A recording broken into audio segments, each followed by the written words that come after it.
중동 산유국들이 한국에 줄을 섰습니다.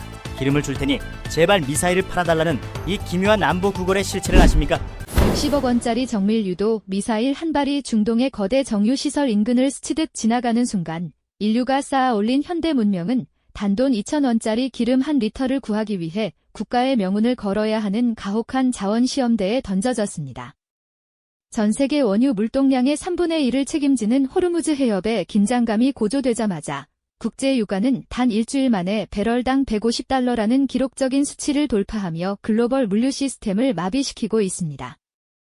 수조 원의 현금을 보유한 산유국들조차 정작 자국의 하늘을 지킬 미사일 재고가 바닥나자 전문가들 사이에서는 돈이 있어도 생존을 살 수 없는 안보의 역설이 시작되었다는 우려 섞인 분석이 쏟아지고 있습니다. 실제로 지금 이 순간 중동의 산유국들은 넘쳐나는 오일머니보다 당장 적의 드론을 격추할 요격 미사일 한 발이 더 간절한 절박한 상황에 직면해 있습니다. 과거에는 돈만 주면 서방의 무기를 무제한으로 살 수 있었지만 전 세계적인 군비 경쟁으로 무기 체계의 납기가 수년 뒤로 밀리자 산유국들의 안보 공백은 걷잡을 수 없이 커지고 있습니다. 한때는 세상을 지배하던 석유 권력이 이제는 자국의 정유탑을 지키기 위해 무기 제조국들의 눈치를 보며 줄을 서야 하는 기묘한 자원 전쟁의 시대로 접어든 것입니다. 주요 외신들은 연일 중동의 안보 위기를 긴급 타전하며 이것은 단순한 군사 충돌이 아니라 에너지와 무기가 맞교환되는 새로운 스와프 경제의 서막지라는 냉혹한 진단을 내놓고 있습니다. 영국의 로이터 등 권위 있는 기관들은 현재의 상황을 가리켜 자원 부국들이 기술 강국에게 안보 구걸을 하는 시대적 변곡점이라고 표현했습니다.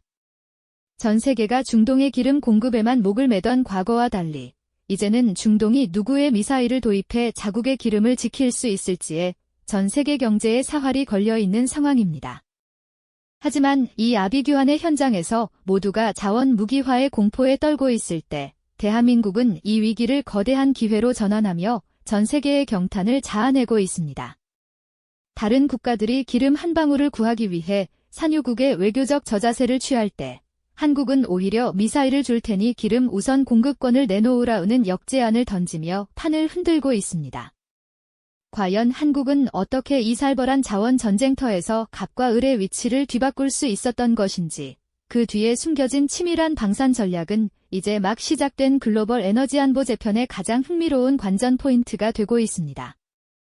카타르와 사우디아라비아를 포함한 중동 열도의 미사일 경보가 울려 퍼지자마자 가장 먼저 위기 신호가 감지된 곳은 아이러니컬하게도 세계 최고의 무기 체계를 보유했다는 미국과 유럽이었습니다. 우크라이나 전쟁 장기화로 탄약고가 비어버린 서방 국가들은 중동의 다급한 무기 요청에도 생산 라인이 부족하니 3년만 기다리라는 허망한 답변만을 내놓고 있습니다. 세계 최대의 산유국들이 수조 원의 수표를 들고도 자국의 정유시설을 날아오는 드론으로부터 방어하지 못해 셧다운 위기에 직면하자 글로벌 에너지 시장은 유례없는 공급망 붕괴의 공포 앞에 직면하게 되었습니다. 실제로 사우디아라비아 인근의 주요 유전지대에서는 저가형 자폭 드론 공격으로 인해 하루 수백만 배럴의 생산 차질이 빚어지는 광경이 목격되고 있습니다. 아무리 비싼 전투기를 보유했어도 정작 실전에서 이를 뒷받침할 유도탄과 정비 부품이 제때 공급되지 않자 거대 자본이 투입된 정유시설들은 고작 몇백만 원짜리 드론 한 발에 사형 선고를 기다리는 죄수 신세가 되었습니다. 오일머니로 구축한 화려한 군사력이 지속 가능한 공급망 앞에서는 얼마나 무기력한지를 적나라하게 보여주는 대목입니다. 중동의 안보 공백이 깊어지는 이 긴박한 순간, 오늘 2026년 3월 27일 오전 사우디아라비아 리야드 외곽에서는 전 세계 국방 관계자들을 경악시킨 장면이 연출되었습니다. 중동의 모래바람을 뚫고 한국산 요격 미사일 천궁2가 하늘을 가르며 적의 모의 표적을 단 한 발에 격추했기 때문입니다. 서방 무기들이 성능 검증과 정치적 이유로 도입에 수년이 걸릴 때 한국은 즉시 공급과 현지 생산지라는 파격적인 조건을 내걸고 중동의 안보 구멍을 실시간으로 메우기 시작했습니다. 이 수치상의 격차는 국제 자원시장의 권력 지형을 단숨에 바꿔놓았습니다. 기름을 무기로 세계 경제를 좌지우지하던 산유국들이 이제는 한국의 미사일 인도 날짜를 하루라도 앞당기기 위해 한국행 유조선에 우선권을 부여하겠다는 비공식 약속을 남발하고 있습니다. 무기가 없어 자국의 기름을 지키지 못하는 산유국들에게 대한민국은 단순한 무기 판매국이 아니라 국가의 생존을 보장해줄 유일한 안보 파트너로 인식되고 있는 상황입니다. 대한민국이 전 세계적인 에너지 안보 복합 위기 속에서도 독보적인 여유를 유지할 수 있는 이유는 단순히 무기를 잘 만들기 때문만이 아닙니다. 전문가들의 시선이 멈춘 곳은 무기 수출을 에너지 안보와 직접 연계시키는 대한민국의 전략적 에너지 방산 스와프 정책이었습니다. 한국은 중동 국가들과 대규모 무기 계약을 체결하면서 향후 10년 이상의 원유 및 가스 우선 공급권을 확보하는 치밀한 협상력을 발휘했습니다. 이는 단순한 장사치를 넘어 국방 기술력을 담보로 국가 전체의 에너지 생명선을 확정짓는 고도의 국가 전략입니다. 보통의 무기 수출국들이 제품을 팔고 난 뒤의 수리에만 집중할 때 대한민국은 아예 중동 현지에 생산 공장을 짓고 기술을 이전하며 공동 운명체 전략을 구사해왔습니다. 이번 추경 예산의 상당 부분 역시 이러한 방산 수출 금융 지원과 대체 에너지 비축망 확충에 투입되며 한국의 방위 산업이 국가 에너지 안보의 보험 역할을 수행하도록 설계되었습니다. 적의 위협으로부터 유전을 지켜주는 대가로 한국은 전 세계에서 가장 저렴하고 안정적인 원유 공급권을 보장받으며 국제 유가 널뛰기 속에서도 국내 물가를 방어할 실탄을 확보한 셈입니다. 이러한 전략적 격차는 국제사회에서 한국의 협상력을 단숨에 끌어올렸습니다. 에너지를 구걸해야 했던 과거의 처지에서 벗어나 이제는 우리가 누구의 안보를 먼저 책임질 것인가를 선택하며 에너지 공급망의 상류 지점을 장악하기 시작했습니다.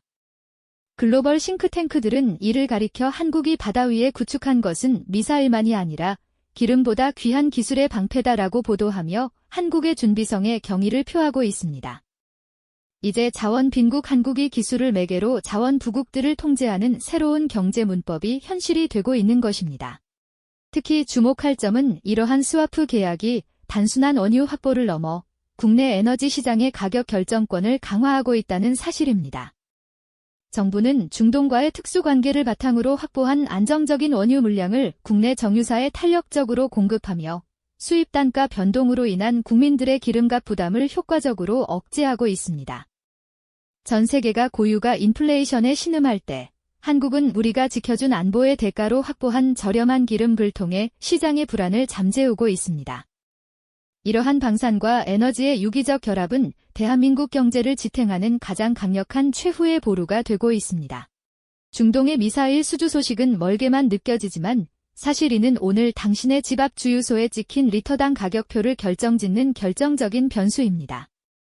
중동발 위기로 국제 유가가 80% 폭등할 때 대한민국이 상대적으로 완만한 가격 상승 곡선을 유지할 수 있는 배경에는 바로 이 방산에너지 스와프가 있습니다. 우리 청년들이 땀 흘려 깎아 만든 미사일 부품 한 조각이 실제로는 우리 국민들이 출근길 주유소에서 느끼는 체감 물가 압력을 직접적으로 낮춰주는 안보장치가 되고 있는 셈입니다. 여기에 한국의 디지털 군수 정비 기술이 결합하며 또 다른 기술적 반전을 만들어내고 있습니다. 원격으로 중동 현지의 미사일 상태를 점검하고 최적의 가동률을 유지하는 이 소프트웨어 기술은 중동 국가들이 한국산 무기에 더 깊이 의존하게 만드는 강력한 고리가 되었습니다. 기름은 한번 태우면 사라지지만 한국의 정비 기술은 중동의 안보 체계를 24시간 지배하며 지속적인 에너지 협력을 강제하고 있습니다. 전문가들은 한국이 무기를 파는 것이 아니라 중동의 안보 운영 체제를 선점했다며 그 파괴적인 영향력에 주목하고 있습니다. 정부는 이러한 방산 경쟁력을 바탕으로 국내 산업 전반의 연속성을 보장하는 데 정책적 역량을 집중하고 있습니다. 무기 수출로 벌어들인 외화와 안정적인 에너지 수급권은 국내 제조업의 원가 부담을 낮추고 이것은 다시 우리 일상의 모든 물가 안정으로 환류되는 선순환 구조를 만듭니다. 편의점에서 파는 생필품 하나부터 공장의 기계 한 대까지 대한민국의 모든 생산 활동이 이 거대한 기술 에너지 방패단에서 보호받고 있습니다. 국민들이 느끼는 일상의 평온함은 바로 이 살벌한 국제 자원 전쟁터에서 우리가 쟁취한 기술 안보의 전리품인 것입니다. 결국 중동으로 날아간 한국산 미사일 한 발은 대한민국 경제 시스템이 얼마나 세밀하고 유기적인 방어 기제를 갖추고 있는지를 보여주는 상징적 사례가 되었습니다. 경쟁국들이 자원 무기화 앞에 무력하게 굴복할 때 한국은 세계적 수준의 무기 제조 능력과 에너지 외교를 결합해 국민의 생존권을 사수해 나가고 있습니다. 이제 글로벌 시장은 깨닫고 있습니다. 대한민국의 진정한 저력은 거창한 구호가 아니라 대외적 풍랑 속에서도 우리 국민들이 기름값 걱정 없이 생업에 종사할 수 있게 만드는 그 치밀하고 집요한 에너지 안보에서 시작된다는 사실을 말입니다. 중동의 모래바람 속에서 한국산 미사일이 적을 격추하고 그 대가로 안정적인 에너지가 우리 항구로 들어오는 장면은 자원이 없는 국가가 어떻게 세계 경제의 주도권을 쥘 수 있는지 보여주는 완벽한 교본이 되었습니다. 대한민국이 보여준 방산에너지 결합 모델은 국가의 생존권을 스스로 결정짓는 전략적 자율성의 정점이 되고 있습니다. 주요 외신들은 전통적 강대국들이 자원 무기화에 당황할 때 한국은 기술을 화폐 삼아 에너지를 사는 새로운 경제 질서를 창조했다며 한국의 행보에 주목하고 있습니다. 이제 미래의 권력은 땅속의 자원이 아니라 그 자원을 지켜줄 수 있는 압도적인 기술력을 가진 국가에게 이동하고 있습니다. 대한민국의 방산 기술은 단순히 무기를 파는 산업을 넘어 국가의 전략적 위상을 높이고 에너지 주권을 수호하는 가장 강력한 지렛대가 되고 있습니다. 위기 상황에서 증명된 우리의 인도 능력과 기술적 신뢰도는 국제사회에서 한국을 대체 불가능한 파트너로 만들었습니다. 대한민국은 이제 전 세계 자원 지도의 중심에서 그 어떤 지정학적 리스크에도 가라앉지 않는 불멸의 기함이 되어 미래를 향해 나아가고 있습니다. 자원을 가진 자와 기술을 가진 자 중 누가 최후의 승자가 될 것인지는 이미 오늘의 계약서들이 증명하고 있습니다. 오늘 전해드린 대한민국의 방산에너지 전략 시나리오가 유익하셨다면 구독과 좋아요 부탁드립니다. 이 살벌한 글로벌 자원 전쟁터에서 한국의 기술적 독주는 과연 어디까지 이어지게 될까요? 여러분의 객관적이고 날카로운 의견을 댓글로 남겨주시기 바라며 저희는 다음 영상에서 더 깊이 있고 신뢰할 수 있는 소식으로 다시 찾아뵙겠습니다. 시청해주셔서 감사합니다.